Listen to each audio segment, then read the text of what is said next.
Okay, so you always had that drive. So it's like God had placed that in your heart at some point early on Yeah, in life that you knew, like, okay, I want to be an entrepreneur, right? I want to be a business owner. I just don't have a specific focus or direction yet that I right. know that I want to go in. So then, kind of as we think about fast forward and forward, right? What was it then that helped you to know kind of what that purpose and direction was then? Because I know a lot of people out there in that same position as well where they have a drive to own something, right? Yeah. But they also feel like, man, I don't know they may even say, I don't even know what my gift is. I don't even know what my talent is, right? You know what I'm saying? So how did you actually kind of hone in on what it was that God wanted you to do in the direction he wants you to go in? Yeah, so I graduated college in '09, and that was in the mid or the tail end of the recession. And I always knew I wanted to get my master's degree. That was just always a goal that I had. And so getting my master's degree, I got my degree in business, a master's in business with a concentration in entertainment. So Mm-hmm. I was like, yeah, I'm going to have my own artist management firm, entrepreneurship. And this is something I want to do and I want to pursue. So that was like a reintroduction from, teenage years of like, yo, I want to be an entrepreneur. What does it look like? How is it going to look? Mm-hmm. And so I graduated with my master's. I moved back home to Miami and I started to do some things. And it wasn't really like popping off the way I needed it to pop off. So I went into education and I was like, okay, I'm just staying in education. I was kind of comfortable. I'm still in education, by the way. Don't get me wrong. In the sector, not a teacher, but in that arena. Right. And so fast forward to when I started Plant-Based Brother. No, let's rewind. Mm-hmm. So my sophomore year of college, I changed my major from political science to mass communications. I've always been a speaker, and that started in church. Sabbath school programs and Christmas programs and 13th Sabbath programs. Like I've always spoken in church, and that was always a gift that I had, and I knew that God had given me that gift. So I changed my major into freshman year, beginning of sophomore year, from political science to mass communications, PR, advertising. Sophomore year, I had a introduction to public speaking class, and my teacher, my professor, Carla Lester, love Miss Lester. What's up, Miss Lester? HBCU, so she was I just remember her being like so poised and so elegant and so like kind of firm but loving on us. And I got in front of class and I remember being just so nervous. And, it just got easier and easier. And that was, from childhood to college, another, opportunity, gym experience that I had that let me know, like, okay, well, I want to be a speaker. And, I made people laugh. I knew that when I was in Orlando graduate school time, I knew that I wanted to be a speaker at that time. And I had kind of like jacked up teeth and whatnot. And I knew I was going to be in front of people, and I was like, man, I don't want to be in front of people with jacked up teeth. So guess what I did, bro? Guess what I did? I invested in myself, man. I had like horrible gums. Like, I used to touch my gums and they'll almost bleed, very unhealthy dental care. And I was like, bro, I got to invest in myself because I know what the future will look like or is for me. You should have shouted right there. I know. I'm trying to hold it in because I just want to cut you off because you know what I mean. It is making me excited, but I'm gonna let you finish though. I'm gonna let you finish. So man, I was like, man, I gotta invest in myself, bro. I had this bad dental care, man. I was like, okay, well, I'm gonna start taking care of my teeth, and I got my wisdom teeth moved, and got crowns, and got braces, and I was just like, I want to present my best self. So before grad school, I knew that I wanted to be a speaker, but speaking wasn't like it is now. I'm sure they were doing it, but it wasn't like I'm gonna make money as a business. This is my sole purpose. I mean, you had the Les Browns of the world who have been doing it for longer than we've been alive, but it wasn't as commonplace as it is now.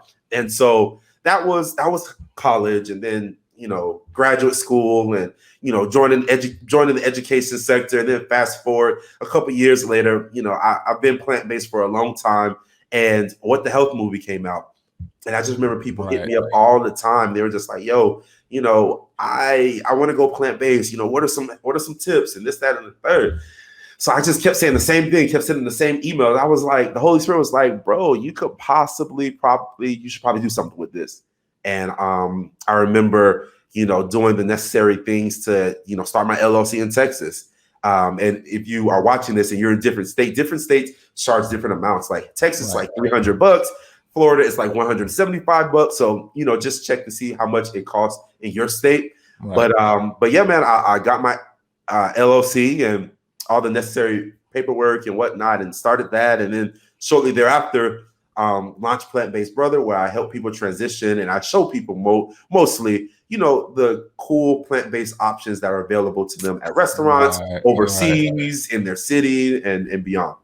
Wow, that's so awesome. So I mean, it's so interesting because it's like you're showing that as you lived life, right? As you saw the talents, as you saw the gifts, right? As you saw the opening of the opportunities, the doors that came, it's like you started to figure out and be able to be led by God to the exact place that He wanted you to be right now, right?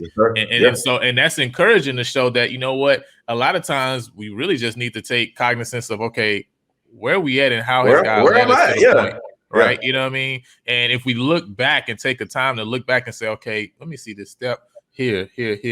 Maybe this is a direction, an arena that God has wanted me to be in. But you said something that was powerful, right? You know what I'm saying? And that deserved a couple shouts. But I want to go back to that, right? Because you said I invested in myself because I knew what the future held for me. Now, were you at that time? Had you ever been paid to speak at that time? Absolutely not. Nope. It was just you're not been paid to speak at that time. Nah, not at all. Okay. You weren't even a plant-based brother at that time, as far as you being paid to maybe curate some stuff at a restaurant. Nope, not at all. So this was before you saw the thing come to pass.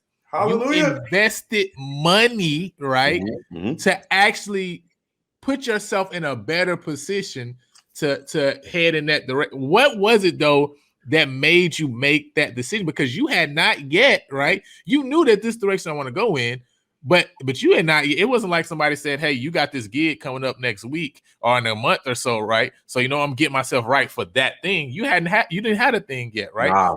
So what was that mindset shift that you had at that during that time period or in that moment that made you say, I have to invest money into getting me to this next place, the next level? Man, so what's going on in my mind right now is like, you have to do it scared, thinking about the future and what could be and the possibilities is even with God on your side, it could be frightening. That's the flesh rising up. We're not going to deny those feelings of being frightened and anxious, like, yo, this is scary. But I think when you got to have a vision. As men, we got to have visions for what we want our families to look like, what our business to look like, our bank accounts, our spiritual walk, our ministries, all of that. We have to have a vision. God gave me that vision, and I didn't know what it looked like. I didn't know what the trajectory of my life at all. I just knew that this is something that I wanted to do. And I asked myself the question, which is a powerful question. Y'all gonna need to write this down. What does your future self look like? How do they look? And I want you to be intentional about that. Do they have straight white teeth? Are they 30 pounds lighter? Are they reading their book, the good book every day? Are they spending time with family? Are they taking trips monthly? What does your future self look like?